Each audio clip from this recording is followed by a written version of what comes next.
ውስጥ ያለውን ትንሽዬ ልጅ እንዲፈወስ ፍቀድለት። ትክክለኛ የወንድ ጆርኒ ምን ይመስላል? ሰላም የማወቅ ደጉ ተከታታዮች እንዴት ናችሁ? ረዴት ነኝ። አንዳንድ ወንዶች ትልቅ የተባለ እድሜ ላይ ደርሰዋል። ነገር ግን የቆሰለው ያ ትንሹ ማንነታቸው እስካሁን ድረስ የሆነ ነገርን ሰርች እያደረገ ነው።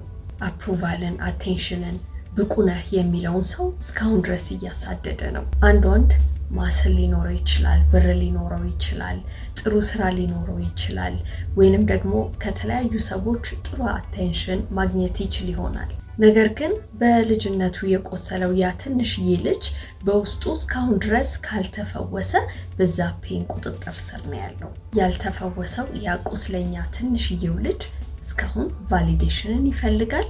የተፈወሰው አዋቂው ወንድ ደግሞ በአይደንቲቲው እየተራመደ ይኖራል።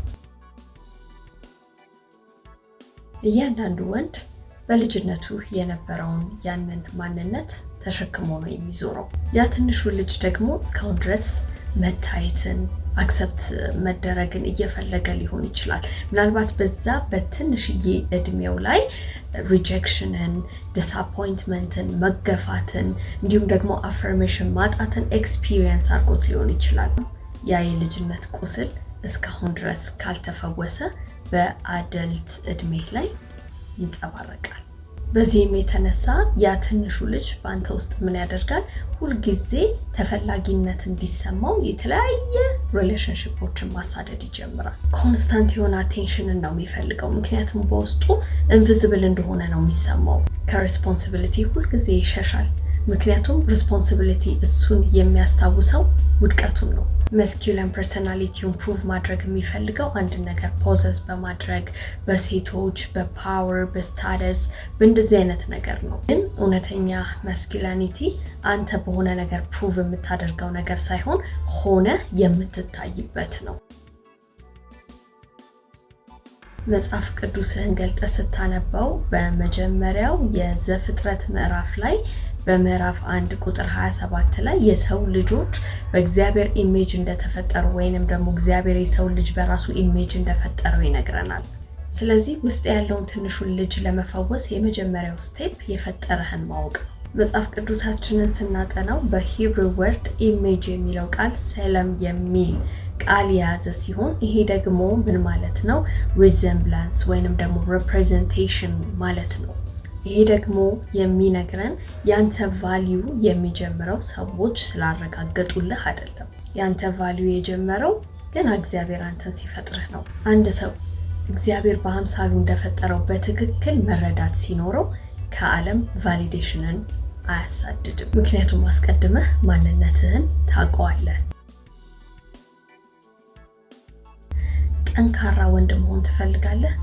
የእግዚአብሔርን ካራክተር ተመልከተው። እግዚአብሔር በመጀመሪያ የኮንፊውዥን አምላክ አይደለም። የሚሰራው ነገር ሁሉ ከፐርፐስ ጋር ነው። ገና ከመጀመሪያው እግዚአብሔር ነገሮችን ፈጠረ፣ ኦርጋናይዝድ አደረገ፣ እንዲሁ ቢልት አደረገ። የዘፍጥረት መጽሐፍ የሚያሳየን የእግዚአብሔር አሰራር ነው። ስለዚህ በእግዚአብሔር ኢሜጅ የተፈጠረ አንድ ሰው የስራን ዲግኒቲ ጠንቅቆ አንደርስታንድ ያደርጋል። ስራ ማለት ሁልጊዜ ገንዘብን እያሳደድክ ገንዘብ የምትቀበልበት አይደለም። ፐርፐዝ ያለው ነገር መሆን አለበት። መስኪውለን የሆነ ወንድ ሁልጊዜ እግዚአብሔር በእኔ ውስጥ ያስቀመጠው ዓላማ ምንድን ነው ብሎ ይመረምራል። ቢውልድ ማድረግ ያለብኝ ምንድን ነው? የትኛውን ኃላፊነት ነው የሰጠኝ? እንዴት አድርጌ ኃላፊነቴንስ ልወጣው የሚለውን ነገር ማጥናት ይጀምራል። አንድ ወንድ ፐርፐስ ከሌለው በተለያዩ ዲስትራክሽኖች ይጠመዳል። ግን አንድ ወንድ በፐርፐስ ከሆነ የሚጓዘው ህይወቱ ሁሉ በዲስፕሊን የተሞላ ነው። ሂል ያደረገ ወንድ ቴምፖራሪ የሆነ ፕሌዠር የሚያስገኘውን ነገር ሲያሳድድ ጊዜውን አያጠፋም። በተከታታይ ሪጀክት የሚያደርጉትን ሰዎች ወይንም ደግሞ ፐርፐዝ የሌላቸውን ሰዎች ቼዝ ሲያደርጋቸው አንመለከትም። ቫሊዴሽንን አያሳድድም። ሰላሙን ዲስትሮይ የሚያደርግበትን ነገር ቼዝ አያደርግም። ምክንያቱም ቫሊዩን ያውቃል። ፐርፐዙን ጠንቅቆ የሚያውቅ ወንድ ሰዎች እሱን እንዲፈልጉት ወይንም ደግሞ እንዲመርጡት ኮንቪንስ አያደርግም። እስቲ ክርስቶስ ኢየሱስን ተመልከተው። የትኛውን ቦታ ላይ አፕሩቫልን ፍለጋ ቼዝ ሲያደርግ አይተነው አናውቅም። ሁልጊዜ በፐርፐዝ ነው የሚራመደው። ሰዎችን ይወዳል፣ ሰዎችን ሰርቭ ያደርጋል፣ ይሰራል፣ ሚሽኑን ጠንቅቆ ያውቃል። እውነተኛ ማስኩሊን ስትሬንግዝ ማለት ያ ነው። በውስጥህ ያለውን ያንን የተጎዳውን ትንሹን ልጅ እንዲፈወስ ስትንከባከበው እግዚአብሔር በመጀመሪያ አንተ እንድትሆን ካሰበልህ ዓላማ ጋር በትክክል ትገናኛለህ። ያኔ ወንድ ትሆናለህ። ጠንካራ ወንድ ደግሞ መጀመሪያ ፕሮቴክት የሚያደርገው ማይንዱን ነው። ኮንሱም የሚያደርገውን ነገር ይመለከታል። በአዲክሽን ከመደበቅ ይልቅ ዲስፕሊንን ይመርጣል። ሰውነቱን ይጠብቃል፣ ይንከባከባል። ምክንያቱም የተቀበለው ሰውነት ከእግዚአብሔር እንደሆነ ይገባዋል። ኢሞሽናል ኮንትሮልን እየተማረ ይሄዳል። ይሄ ማለት ግን ስሜት ስለሌለው አይደለም። ነገር ግን ይሄ ሰው በስሜቱ ኮንትሮል መደረግ ስለማይፈልግ ነው። ማቹር ያደረገ ወንድ ፔን ሊሰማው ይችላል፣ ነገር ግን በዛ ፔን ቁጥጥር ስር ግን አይወድቅም። ሪጀክሽንን ኤክስፒሪየንስ ሊያደርግ ይችላል፣ ግን አይደንቲቲውን አያጣም። ደስፕሬት ሳይሆን ብቻው መሆን ይችላል። ብዙ ወንዶች ግን ሰውን ሰርች የሚያደርጉት ሙሉነት እንዲሰማቸው ነው። ነገር ግን ትክክለኛ ማስኩሊን የሆነ ወንድ ሙሉ ሆኖ እንጂ ሪሌሽንሺፕ ውስጥ የሚገባው ባዶ ሆኖ አይደለም፣ ወይም የባዶነት ስሜት ተሰምቶት አይደለም። እኔ በቃ የሆነ የጎደለ ፓርት ስላለኝ የሆነን ሰው ጋር አብሬ በሆን ያ የጎደለውን ፓርት ይሞላልኛል በሚል ትንሽ እያስተሳሰብ አይደለም የሆነ ሪሌሽንሺፕ ውስጥ የሚገባው። ነገር ግን ቫልዩ አለኝ፣ ራሴ ላይ እየሰራሁ ነው፣ ራሴ ላይ ቢውልድ ማድረግ ያለብኝም ቢውልድ እያደረግኩኝ ነው፣ አስተዋጽኦ ማድረግ እችላለሁ አለኝ ብሎ የሙሉነት ስሜት ተሰምቶት ነው አንድ ሪሌሽንሺፕ ውስጥ የሚገባው።